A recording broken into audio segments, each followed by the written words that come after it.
Hey, what's up guys? I'm Theo Joe, and in this video I'm going to show you how you can more than double the performance of your current graphics card, meaning you get higher FPS on basically all games, as well as being able to increase the graphics quality as well.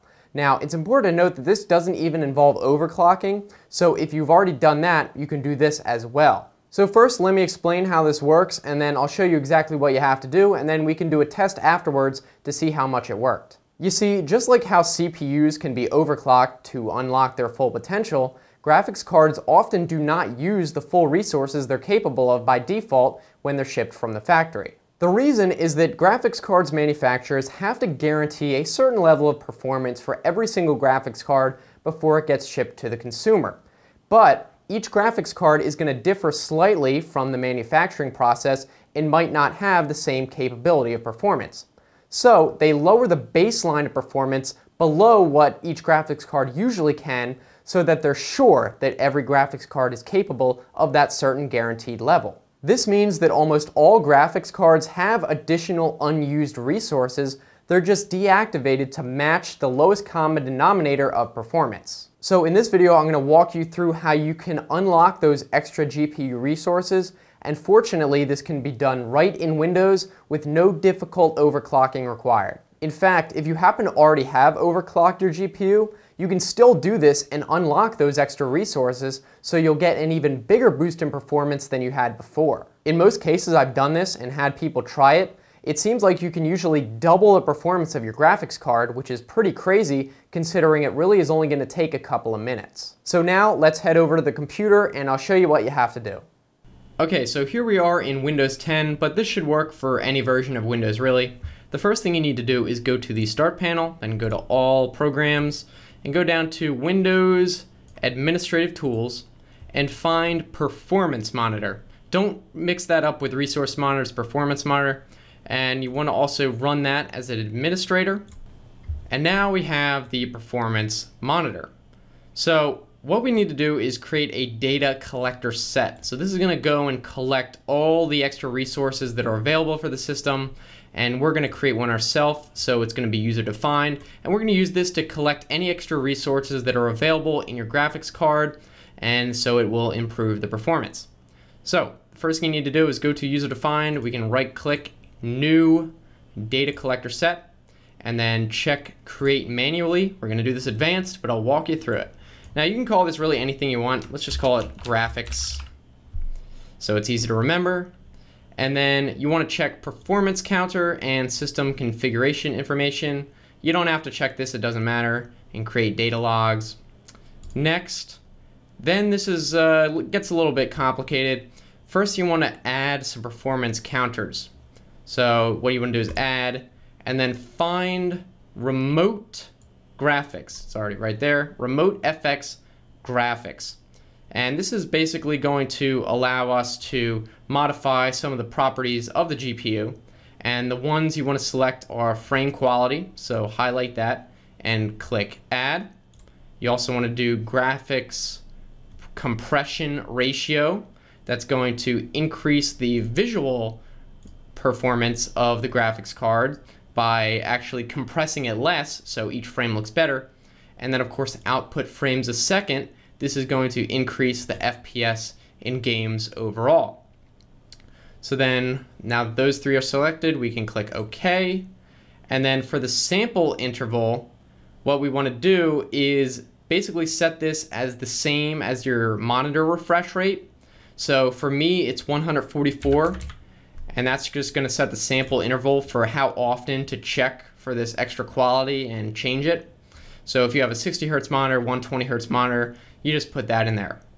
Click next, and we're not going to do anything with the registry, so you can click next to that. And then for root directory, just keep that the same, doesn't really matter. And then next we can click default, and don't change that. And now that we created this, we can do open properties for this data collector set and click finish, and now that's going to open this.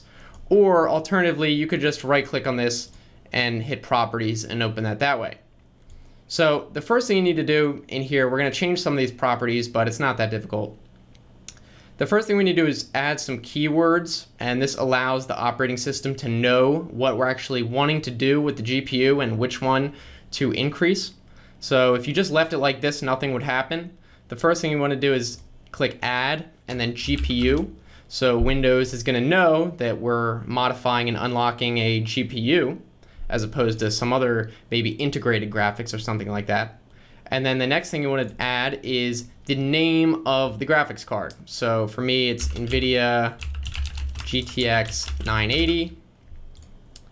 And then finally, we need to add the multiplier to see how much we want to actually increase the performance. So any value between 1 and 2 will work. So you could do 1.5, and that would multiply the graphics by 1.5 power. But we're going to do 2. That's the maximum. And if you go above 2, it wouldn't do anything anyway. But you could do 1.5, for example, but there's no reason to do anything less than 2. We want the maximum we can get. That's the hardware limit. Next, we want to go to you can click Apply, by the way. Next, you can go to the stop condition. So we want to check overall duration, which determines the cycle length for increasing the performance. And 1 second is pretty good, actually. If you have a really good computer, you can set it higher, maybe to 5. I'll put it on 3 for now, see how that goes, click Apply. And then that's pretty much it. That's all you have to do for this. And then we can click OK. Now what we need to do is click Graphics. So click it in this panel, and this is going to show the different data collectors. And what we want to do is click Data Collector 1, Performance Counter. Right click that and hit Properties. And this is going to bring up this window here. And again, you want to make sure the sample interval is what we entered before. It should stay default.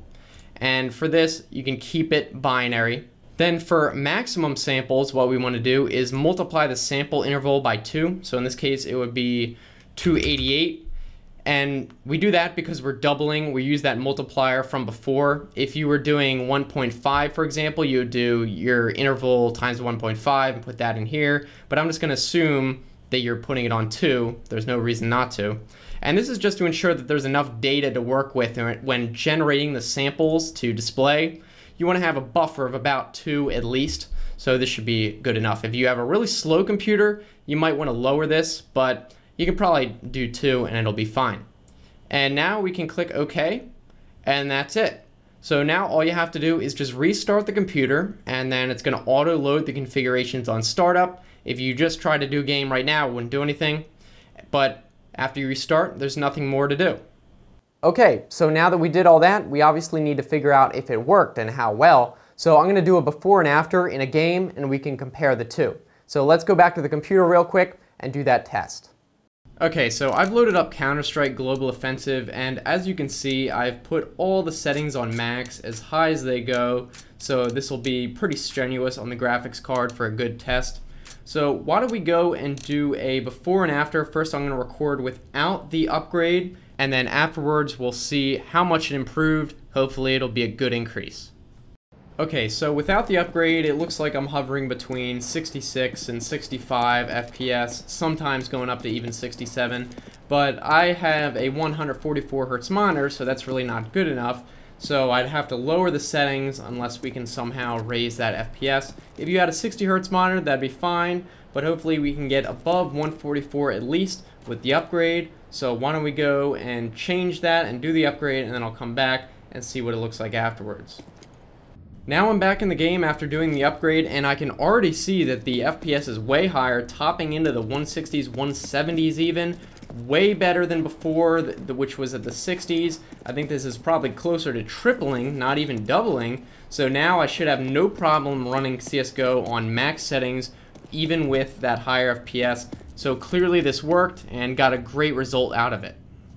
So there you have it. We saw a huge increase in the FPS and performance even on the highest settings. And that was just one game. This is going to increase the performance of the GPU overall, so it's going to increase the performance of all games. So if you've been thinking about getting a new shiny graphics card, you may try this and find out you don't even need to. And if you do have a new graphics card, it's going to work even better. I hope this worked for you guys. I'd be interested to hear down in the comment section how it went.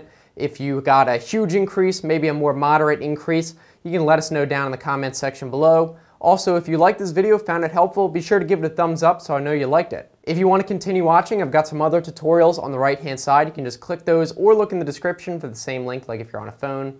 And if you want to subscribe, I make new videos Monday, Wednesday, Friday, so I think it should be worth it. I'm looking forward to hearing from you guys, so thanks for watching. I will see you next time. Have a good one.